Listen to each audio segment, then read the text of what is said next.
Koordinator Bidang Perekonomian Erlangga Hartarto bilang, pemerintah masih membahas wacana pembatasan pembelian BBM bersubsidi.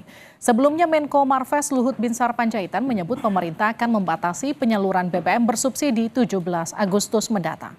Erlangga Hartarto pastikan belum ada keputusan pemerintah terkait pembatasan bahan bakar minyak subsidi. Erlangga menyebut masih perlu rapat koordinasi untuk memutuskan hal ini. Ia memastikan belait ini belum tertuang dalam revisi Perpres 191 tahun 2014 tentang penyediaan, pendistribusian, dan harga jual eceran BBM.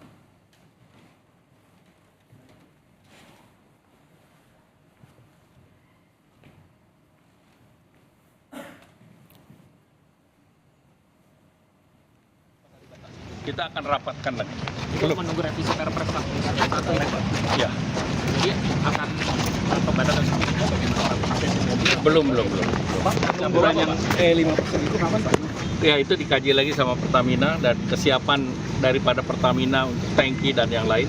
Kalau siap baru kita luncurkan. Tunggu, kita kan harus rapat koordinasikan dulu. Pertimbangannya apa saja Pak, hitung-hitungannya Pak? Ya, tentu ada perhitungan daripada konsekuensi fiskal juga ada.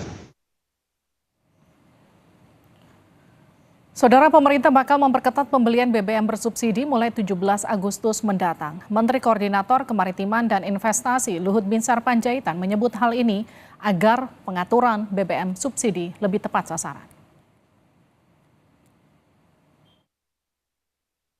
Menko Bidang Kemaritiman dan Investasi Luhut Binsar Panjaitan mengklaim pemerintah bakal memperketat ketentuan pembelian BBM subsidi mulai 17 Agustus 2024.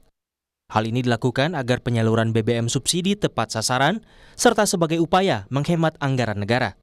Nah, ini sekarang lagi diproses dikerjakan oleh Pertamina. Nah, kalau ini semua berjalan dengan baik, itu dari situ saya kira kita bisa menghemat lagi dan juga pemberian subsidi yang tidak pada tempatnya. Itu sekarang Pertamina sedang menyiapkan. Kita berharap 17 Agustus ini kita sudah bisa mulai di mana orang yang tidak berhak dapat subsidi itu akan bisa kita kurangin. Kemudian masalah penggunaan bensin. Kita kan sekarang berencana ini mau mendorong segera bioetanol masuk menggantikan bensin supaya polusi udara ini juga bisa dikurangin cepat karena Namun rencana ini mendapat tanggapan beragam dari masyarakat. Nggak setuju kenapa? Ya, yang begini-begini aja kadang-kadang suka kita juga jadi masyarakat nggak menikmati gitu loh kayaknya. Kalau dibatas-batasin malah tambah repotin kayaknya. Nah, kita tukang ojek kan penghasilannya nggak sesuai sama ininya, bensinnya gitu. Jadi berat gitu ya Pak? Berat. Pak? Ya. Kasihan rakyat kecil memang sih, tapi kebanyakan disalahgunain sama orang kaya. Kadang mobil bagus, ngisinya pertalite. Ya harapannya ya janganlah kalau kita mah.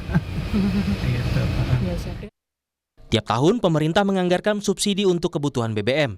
Di 2021, anggaran subsidi BBM dan LPG sebesar 56,9 triliun rupiah. Di tahun berikutnya naik lebih dari 2 kali lipat sebesar 149,4 triliun. Di tahun 2023, anggaran turun menjadi 138 triliun dan kembali turun di 2024 sebesar 113,3 triliun rupiah. Guna memuluskan pembatasan BBM, pemerintah saat ini masih merevisi Peraturan Presiden Nomor 191 Tahun 2014 menyangkut jenis kendaraan yang diperbolehkan mengonsumsi Pertalite. Nantinya kriteria kendaraan yang boleh mengkonsumsi Pertalite akan diatur berdasarkan cc kendaraan. Khusus untuk mobil, kapasitas mesin 1.400 cc ke atas bakal dilarang isi BBM Pertalite. Sementara untuk motor, mesin di atas 250 cc dilarang mengisi Pertalite. Meski belum berlaku, pembatasan pembelian BBM subsidi menurut pengamat akan berdampak terhadap daya beli masyarakat, khususnya kelas menengah dan bawah. Kami kutip dari Kompas.com, Ekonom Center of Reform on Economic, Yusuf Randy Manilet bilang, bagi kelas menengah, kenaikan ini justru berpotensi menekan daya beli mereka dan berpotensi mendorong mereka untuk melakukan penyesuaian konsumsi. Di sisi lain, saat rapat dengan DPR Senin kemarin, Menteri Keuangan Sri Mulyani Indrawati mengungkap anggaran subsidi dan kompensasi energi bakal bertambah pada akhir tahun dari target APBN 2024. Hal ini akibat dari pergerakan harga minyak yang masih tinggi dan nilai tukar rupiah yang melemah. Subsidi energi dalam hal ini diperkirakan akan mengalami kenaikan dengan beberapa parameter perubahan yang tadi telah disampaikan, harga minyak maupun dari sisi lifting dan juga dari sisi nilai tukar. Namun sampai hari ini masyarakat masih menikmati harga subsidi yang relatif stabil meskipun terjadi perubahan parameter. Ini menyebabkan APBN memang yang harus mengemban bebannya. Pemerintah berharap dengan memperketat ketentuan pembelian BBM subsidi akan membantu penghematan anggaran. Sebab beban pemerintah saat ini kian bertambah dengan adanya proyek strategis nasional Ibu Kota Nusantara atau IKN. Dan juga program makan bergizi gratis milik Presiden terpilih Prabowo Subianto yang diharapkan berjalan di tahun 2025. Tim Liputan, Kompas TV.